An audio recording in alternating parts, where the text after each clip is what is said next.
Witamy w dzisiejszym odcinku. Dość ciekawy nóż USA Saber Columbia Super Knife. Nazwa dłuższa niż nóż.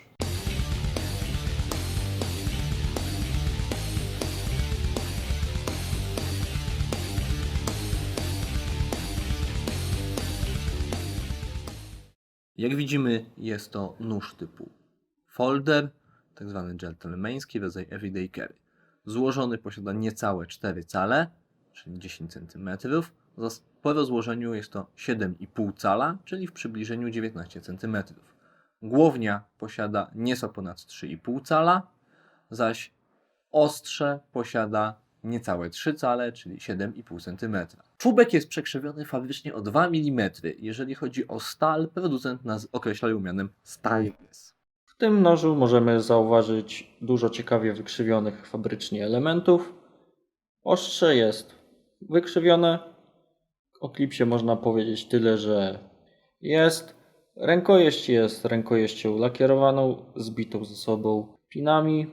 Też można o niej powiedzieć tylko tyle, że jest. Dodatkowo mamy łańcuszek.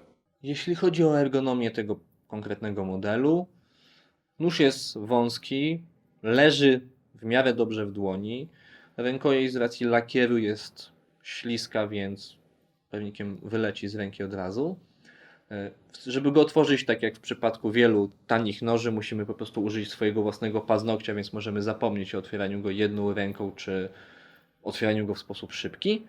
Jeżeli chodzi o wytrzymałość, nóż jest fabrycznie pokrzywiony, więc ciężko powiedzieć, żeby był w stanie znieść jakiekolwiek dłuższe, tu też mocniejsze użytkowanie. Kiedy patrzymy na ten nóż, trudno powiedzieć, w jaki sposób on mógłby być konfigurowalny, jakie mógłby mieć dodatkowe feature'y. Noża nie możemy skonfigurować absolutnie w żaden sposób. Klips jest ustawiony na stałe, nie da się go przekręcić. Generalnie z nożem nie da się zrobić nic. Za dodatek może da się uznać ten łańcuszek, chociaż trudno to nazwać faktycznym jakimś dodatkiem. A jeżeli chodzi o kwestie bezpieczeństwa, również pod tym względem nie mamy nic. Nóż nie posiada absolutnie żadnego zabezpieczenia, przez to możemy sobie ładnie pokroić palce przy codziennym użytkowaniu. Jeżeli chodzi o wygląd, cóż, nóż jest bardzo prosty, nie odznacza się niczym szczególnym. Rękojeść ma na sobie generyczny wzór, jest polakierowana. Generalnie dupy nie urywa. Naszym pierwszym testem jest test liny, czyli czy ten nóż nadaje się do działań outdoorowych. Jak widać, prędzej tą linę uda nam się przegryźć niż przeciąć tym nożem, gdyż zajęło nam to prawie pół minuty. Tak, więc nie jest to najlepszy pomysł. Tradycyjny test kartki, czyli ostrości noża w takim codziennym użytkowaniu. W przypadku tego noża zamiast pociąć kartkę, bardziej została ona porwana, a jej dokonanie tej sztuki wymagało pewnego wysiłku i kombinowania. W takim razie kolejny test został oblany.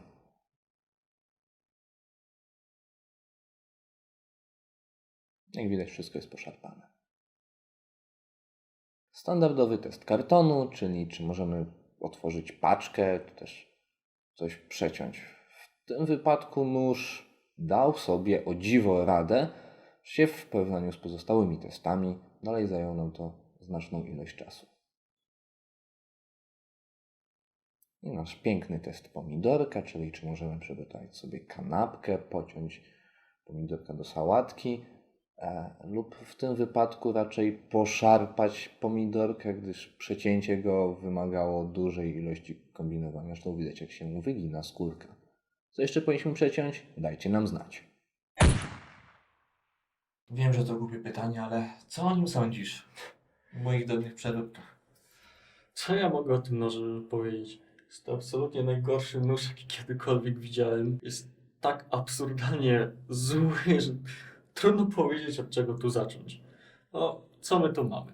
Mamy ostrze, które jest z bliżej niezidentyfikowanej stali. Jest fabrycznie wygięte, więc myślałem, że to jest jakaś miękka stal.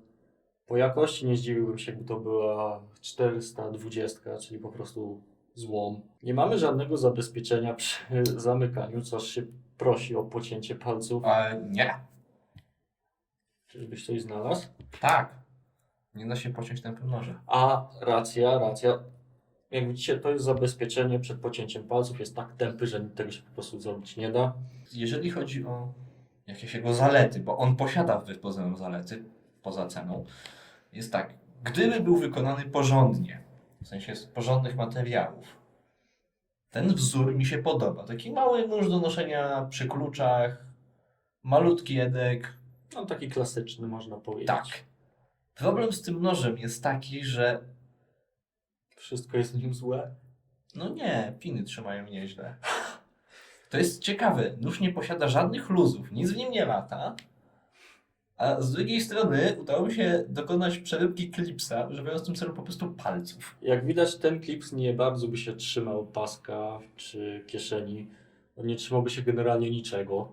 No jeżeli chodzi o jeszcze kilka ciekawych pomysłów związanych z cudownością tego wynalazku, jest... Musiałeś znaleźć miejsce, w którym ostrze A nie, przepraszam, ostrze jest wygięte w bok, ono się nakłada. To jest wręcz fascynujące, ale... Bo możemy się wysłuchiwać nad tym nożem przez najbliższe pół godziny. Dla nas to będzie fascynująca zabawa, dla was nieco mniej, ale tu widzimy problem z takimi nożami z bazaru, bo on został kupiony po prostu na bazarze. Problem jest taki, że one są niebezpieczne dla użytkownika. Oj tak, one są chyba bardziej niebezpieczne dla użytkownika niż... W sumie nie, one są niebezpieczne dla każdego po prostu. Nie mamy blokady na pasek. Gdyby ten nóż był ostry, tutaj będzie ładnie widać, może nawet złamać. On się tutaj trzyma na małym kawałku stali. Gdyby nie to, że prawdopodobnie strzeli mi w palcach i bym musiał jechać na pogotowie, to bym po prostu go złamał. Ale brak blokady. Tak. Rękojeść jest polakierowana w ten sposób, że Aż prosi się o wyślizgnięcie. No, sama wypada, jak widać. tak. Nóż przynosi, że jestem zwolennikiem noży, które nie wypadną, nawet jak się z nimi pływa. Wątpię, żeby ta stal w ogóle była nierdzewką. Jest fascynujący w swoim złu. Po No. prostu wszystko jest złe. Nawet Wszystko. rękojeść jest odkształcona. Jakim cudem można odkształcić kawałek plastiku? To znaczy, paradoksalnie, rękojeść tego noża jest lepszej jakości niż ostrze. Ma 3 mocne piny i wszystko jest ładnie sprasowane. Chociaż myślę, że jakby się uprzeć, to i to dałoby się rozwalić. No, wszystko się da rozwalić, ale wyobraź sobie, że masz tą rękojeść, nie masz klipsu, który obecnie pełni funkcję, powiedzmy, że takiego fajnego wystającego bolca, i masz normalne ostrze, a nie coś, co po złożeniu daje nam piękny schodek. Tak. Ten schodek może chyba służyć do samoobrony nawet, tak ładnie wystaje.